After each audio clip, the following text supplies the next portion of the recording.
Halo, balik lagi di channel Xshot 2J. Bagi yang belum kenal, namaku Fauzia Aini, NIM 501 190 347, kelas 2J, Prodi Ekonomi Syariah. Kali ini aku mau menjawab nih 3 pertanyaan yang dikirimkan oleh Pak Z Haryanto selaku dosen pengampu mata kuliah pengantar manajemen. Oke, pertanyaan nomor 1, jelaskan 4 tahap planning dalam ilmu manajemen.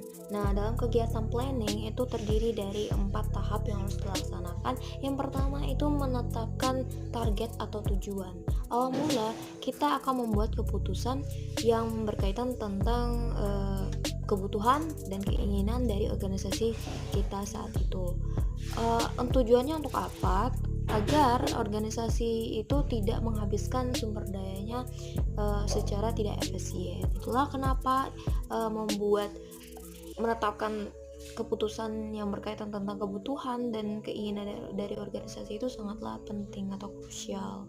Nah, yang kedua itu adalah merumuskan kondisi dari organisasi saat itu.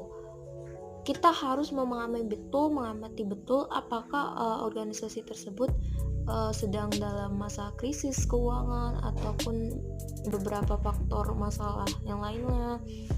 Maka dari itu, sebelum kita melangkah lebih lanjut, alangkah baiknya kita menganalisa terlebih dahulu data-data keuangan ataupun data-data yang lainnya, sehingga kedepannya tidak terjadi suatu hambatan karena hal tersebut. Nah, yang ketiga itu adalah mengidentifikasi segala hambatan dan kemudahan dan juga segala kekuatan dan kelemahan. Untuk apa? Untuk mengukur kekuatan dari organisasi itu sendiri, apakah mampu dalam mencapai tujuan yang sudah ditetapkan pada tahap awal tadi. Nah, kalau untuk hambatan sendiri, itu organisasi harus menguasai faktor-faktor lingkungan, baik itu internal maupun eksternal. Karena itu akan membantu organisasi itu sendiri dalam berkembang. Yang kemungkinan organisasi itu juga bakal menimbulkan masalah. Nah, dengan adanya faktor lingkungan, mereka dapat terbantu. Yang keempat adalah tahap terakhir ya. Tahap terakhir ini adalah mengembangkan alternatif kegiatan dalam pencapaian tujuan. Kita akan merancang nih alternatif dalam mencapai tujuan yang sudah ditetapkan sebelumnya, lalu kita akan menilainya dan kemudian barulah kita memilih mana alternatif terbaik dari alternatif lainnya. Itulah jawaban nomor 1. Lanjut ke pertanyaan nomor 2. Jelaskan beberapa teori motivasi. Teori motivasi yang aku ketahui itu ada 5, yaitu pertama, teori hierarki Maslow. Maslow sendiri mengatakan bahwa ada 5 hal yang terdapat dalam kehidupan manusia yang berdasarkan hierarki mereka, dari yang paling dasar hingga yang paling tinggi kebutuhannya. Di antaranya itu pertama, physiological needs atau kebutuhan fisiologis. Yang kedua itu adalah safety needs atau kebutuhan keselamatan. Yang ketiga itu esteem needs atau kebutuhan kepercayaan diri. Yang keempat itu social needs atau kebutuhan sosial. Yang kelima itu adalah self actualization atau aktualisasi diri atau realisasi diri. Yang pertama dulu ya, physiological needs. Physiological needs ini adalah kebutuhan yang terdiri dari udara, pangan, pakaian, dan perumahan dan kebutuhan lainnya. Nah, dari situ bisa disimpulkan bahwa kebutuhan fisiologis ini juga disebut sebagai kebutuhan primer atau kebutuhan dasar terutama ya. Nah, yang kedua itu adalah kebutuhan keselamatan atau safety needs. Adalah kebutuhan akan rasa aman dari gangguan atau berbagai tindakan kekerasan fisik terhadap individu. Contohnya tuh seperti apa? Ketika seseorang bekerja di lingkungan kerja yang memiliki alat berat pun alat-alat yang berbahaya untuk ditangani oleh manusia, maka dari itu pengusaha menyediakan alat pelindung. Nah, alat pelindung itu digunakan sebagai motivasi oleh para pekerja untuk mengerjakan pekerjaannya dengan lebih baik. Yang ketiga itu esteem needs atau kebutuhan kepercayaan diri, di mana kebutuhan ini menginginkan semua orang tuh mengenalinya, maksudnya kebutuhan yang ingin dikenali oleh banyak orang. Dari dikenali oleh banyak orang tersebut akan berimbas pada reputasi dan juga kepercayaan diri yang baik gitu. Nah, dari situ timbullah tuh hak untuk dimiliki, untuk dihargai oleh orang lain. Nah, dari hak itulah bentuk motivasi bagi individu. Nah, yang keempat itu adalah social needs atau kebutuhan sosial. Pada hakikatnya manusia itu makhluk sosial, nggak bisa hidup sendiri. Maka dari itu ia harus bergantung dengan orang lain. Nah, bisa disimpulkan bahwa social needs atau kebutuhan sosial ini adalah kebutuhan yang dimana yang mana ingin mencintai atau dicintai oleh orang lain. Nah, dari situ, dari pengertian kebutuhan sosial ini bisa disimpulkan bahwa semua orang memiliki hak untuk memiliki orang-orang terkasih seperti keluarga misalnya. Nah, yang kelima itu adalah self actualization atau realisasi diri, dimana ini adalah hal yang paling penting bagi diri kita sendiri, dimana kok sangat complicated bagi diri kita sendiri, yang mana kebutuhan ini adalah keinginan atau kebutuhan yang diinginkan dari ambisi dalam diri kita sendiri. Maka dari itu kebutuhan sosial sangatlah penting bagi kita. Lanjut ke teori yang kedua, itu adalah teori McClellan. Itu kalau pronunciation-nya I don't know, mungkin benar atau salah. McClellan sendiri menyatakan bahwa setiap orang itu dapat termotivasi jika ia berpikiran bahwa ia lebih baik daripada orang lain. Nah, ada syaratnya, ada 3 syarat yang memungkinkan orang-orang bisa termotivasi. Yang pertama itu need for achievement, yang kedua need for power, yang ketiga itu need for affiliation. Yang pertama dulu ya, need for achievement. Need for achievement adalah kebutuhan dari dalam diri seseorang yang berkeinginan untuk mengambil tugas individu. Nah, dari tugas individu timbullah rasa tanggung jawab, kreativitas, inovasi dari dirinya sendiri yang berkeinginan untuk lebih baik daripada orang lain. Nah, yang kedua itu adalah need for power, dimana artinya ini kebutuhan dari dalam diri sendiri yang berkeinginan untuk mengendalikan atau mempengaruhi orang lain dengan cara mengatur perilaku mereka. Yang ketiga need for affiliation, dimana need ini dapat terpenuhi jika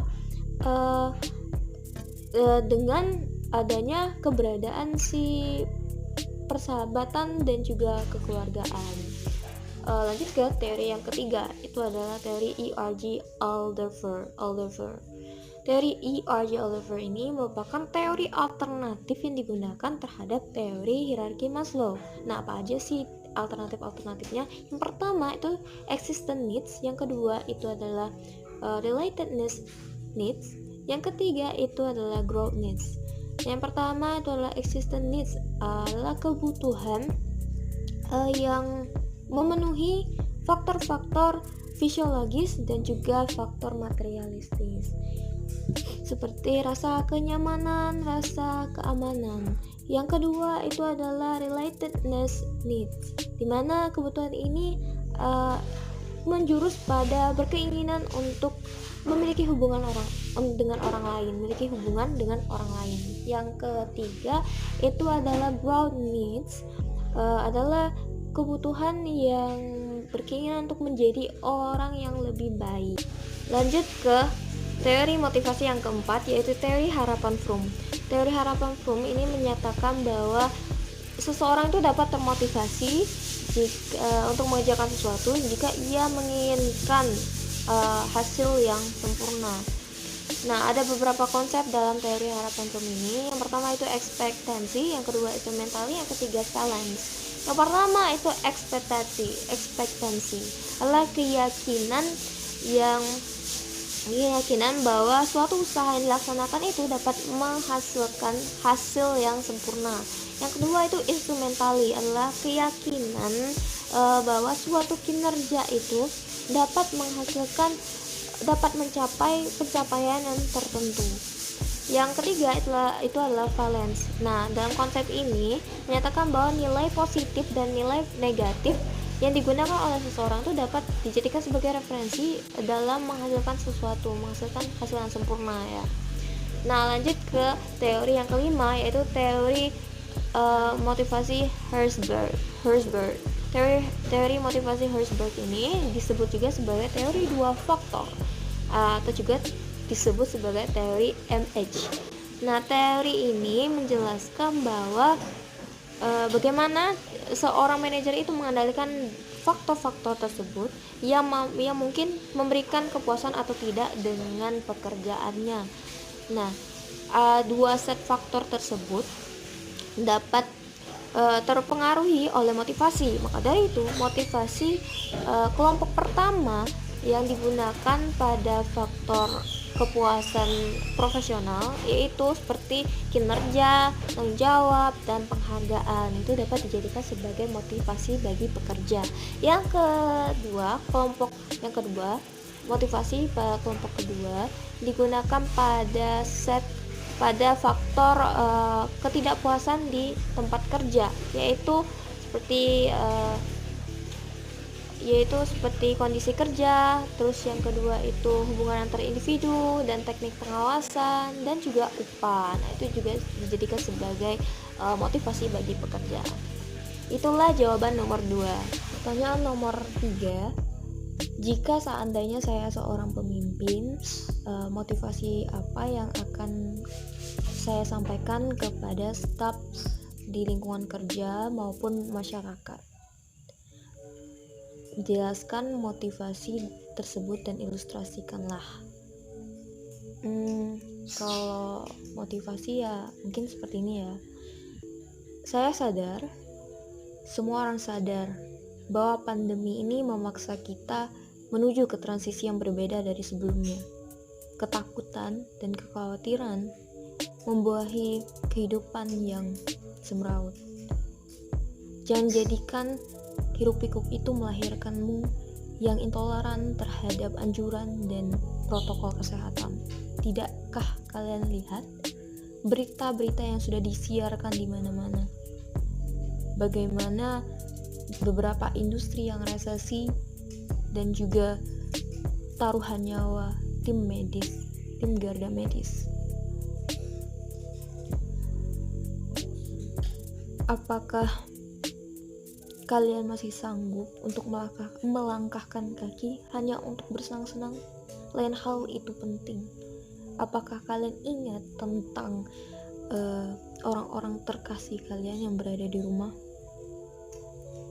Hal-hal yang patut dijadikan kebiasaan itu, pertama, mencuci tangan, baik itu menggunakan hand sanitizer ataupun sabun. Yang kedua itu menjaga pola makan yang sehat. Yang ketiga itu perbanyaki makan buah, karena vitamin-vitamin dari buah itu dapat menjadi imun terhadap COVID-19. Jadi teman-teman sekalian, lawanlah si jahat COVID-19 ini dengan seksama dan serukan tagar stay di rumah aja. Itulah motivasi yang bisa saya sampaikan kepada baik itu lingkungan kerja maupun ke masyarakat ya. Itu aja yang bisa saya sampaikan dari ketiga jawaban untuk UAS yang diberikan oleh Pak Z Haryanto. Atas perhatian dan waktunya saya akhiri. Wassalamualaikum warahmatullahi wabarakatuh.